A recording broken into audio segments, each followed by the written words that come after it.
China, for 1,000 years, never attacked Japan, for example. Can you imagine? Britain couldn't keep its hands off any place for more than a year or two at a time. It had to go beat up somebody. And the United States doesn't even take a year off. I don't know the truth yet. It could be an accident, but I don't think so. Today, a major refinery in Venezuela suddenly exploded. That seems a lot like the CIA to me. I don't guarantee it. We don't have any more news. But last week, President Trump said he had assigned the CIA to operations inside Venezuela, and a week later, suddenly the biggest refinery blows up. So the United States can hardly go a week at a time without trying to kill somebody.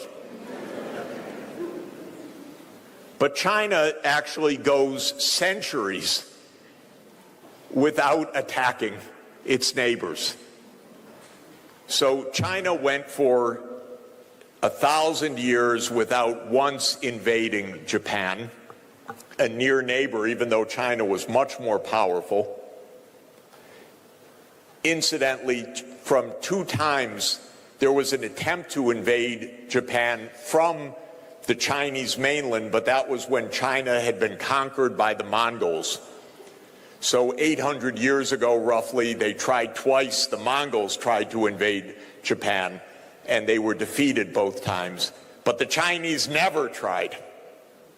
The Japanese actually, sadly, invaded China many times, but never the other way around. And the Chinese never invaded Korea. And the Chinese did invade Vietnam once, but that was 615 years ago. And then they had a skirmish for 1 month in 1979.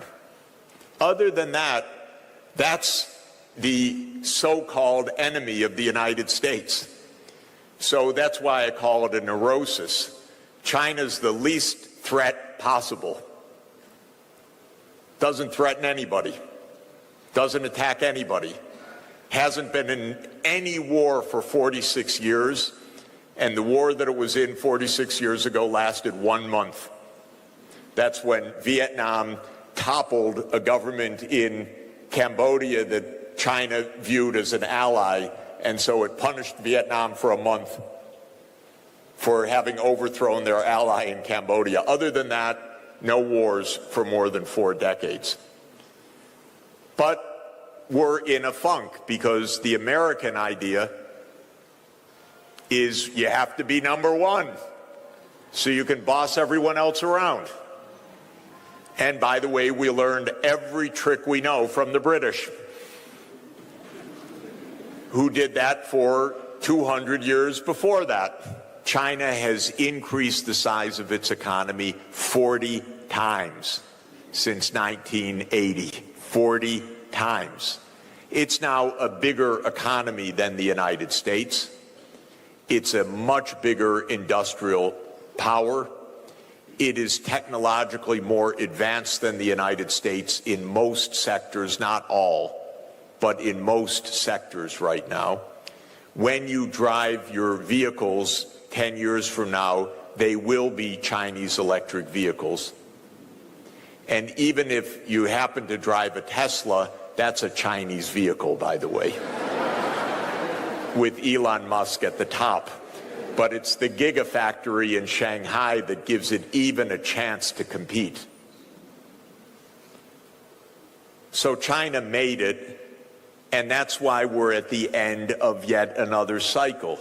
The European imperial age is over. The British imperial age ended in 1945, and the U.S. imperial age is ending right now.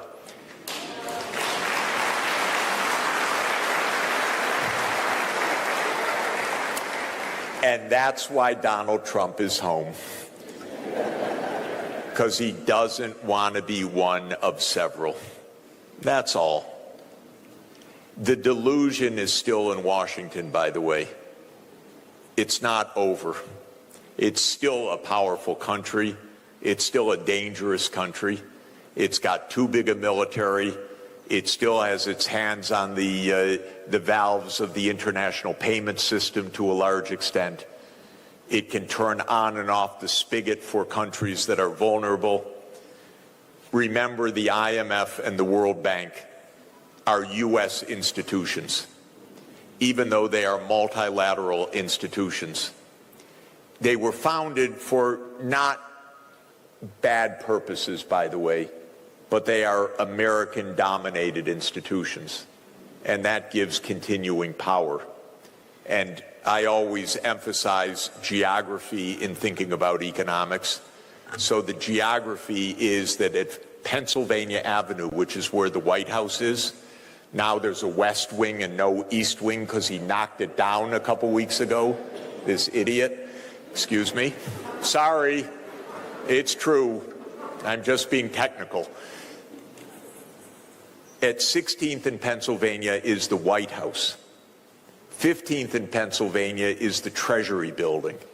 17th and Pennsylvania is what's called the Executive Office of the President of the U.S. 18th in Pennsylvania is the World Bank. And 19th in Pennsylvania is the International Monetary Fund. So it's only 2 blocks from the President's office to tell the IMF what to do. You don't even need to text it. It takes 30 seconds to walk across the street to say, veto that country's program. And that's still power. But it's power that is fading. It's fading in part because of the BRICS.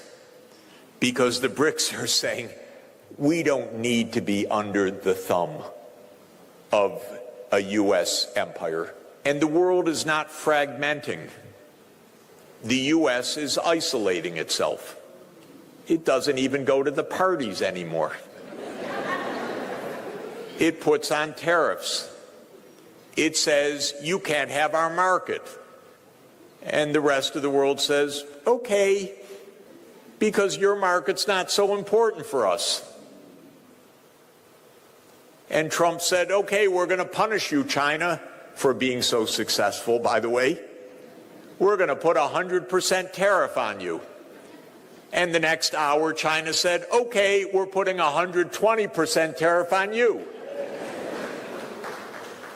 And then Trump said, okay, we're going to restrict any advanced chips going to you. And China said, okay, no rare earth magnets. And the U.S. within a half an hour said, we surrender.